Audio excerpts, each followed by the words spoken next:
we all set? I think we are.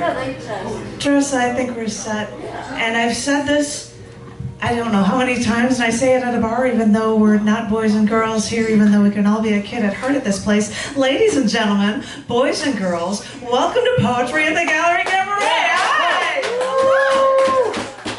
I am thrilled to be your guest host this evening. This is Kuypers. I used to run this open mic for over half a decade at this place in the cafe. It has been taken since Charlie Newman took it over for David Rubin, who started it in December of '96. I'm so thrilled that Dave Getchick has brought it in and kept it going and has been ultra super groovy cool the whole time. And I feel bad that he had to leave to go see the eclipse, which makes me very, very sad. But I actually came here to see the eclipse, and that's why I'm just freaking exhausted. You have no idea.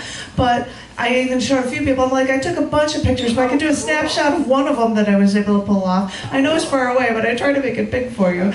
And I thought I would start the evening before. I believe the first person up on the list is Frank. Do I have that right? Do I have a Frank in the house? Awesome. You're going to be up after I'm going to read this first poem that I just wrote by 2:16 this morning about this solar eclipse, and I will share that with you. And it is called, Knew I Had to Be Ready. We'll see how this works. I haven't read from this one.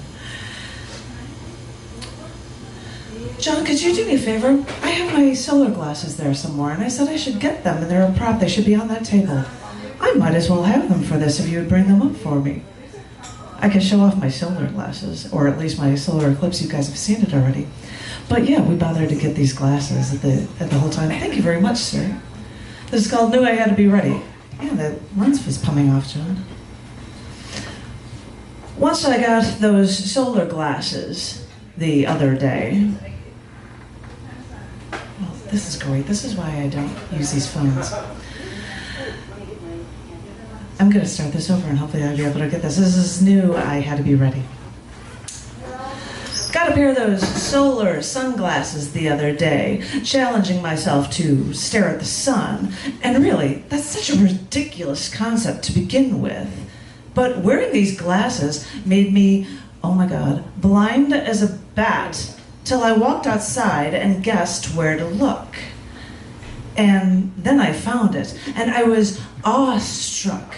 And even though I didn't create these glasses, even though I didn't create this scientific tool, I suddenly felt like I could challenge the science gods. Yeah, try to stun me again. I dare you. For the past 18 hours, we drove 6 hours each way to get to the focal point for the longest duration of the total eclipse of the sun. I had a filter for my camera, and I even had my solar glasses, so I was ready for what I guessed was about a half-hour show. And I may have been mistaken. It may have taken 3 times as long to watch the moon move its way in the opposite direction over over how our sun danced across our daytime sky.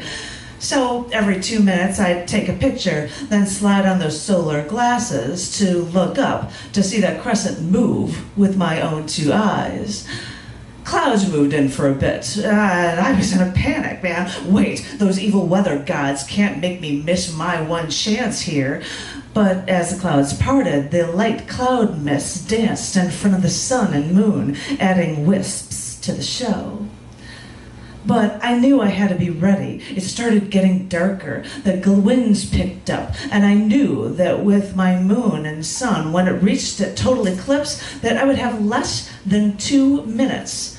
So I had to remove the filter, change the aperture and the f-stop, and try to point and shoot.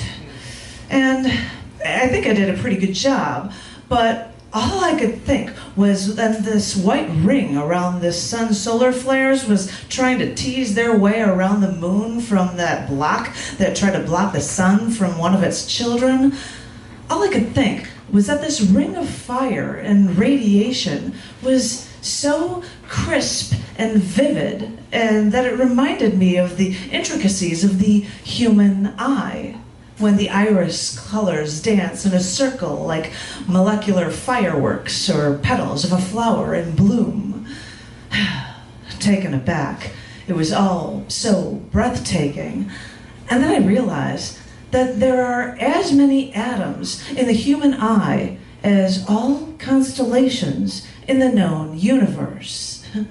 If seeing the sun's corona made me see the corona of the intricate iris, it made me wonder. They say the eye is the window to the soul. So, is my seeing my sun at its most naked moment? Was my sun somehow trying to share with me its secrets? I've been trying to figure out my sun's message as I keep trying to take science on, always daring it to finally, fully reveal itself to me. Yeah. Thank you. It's a good line. Thank you.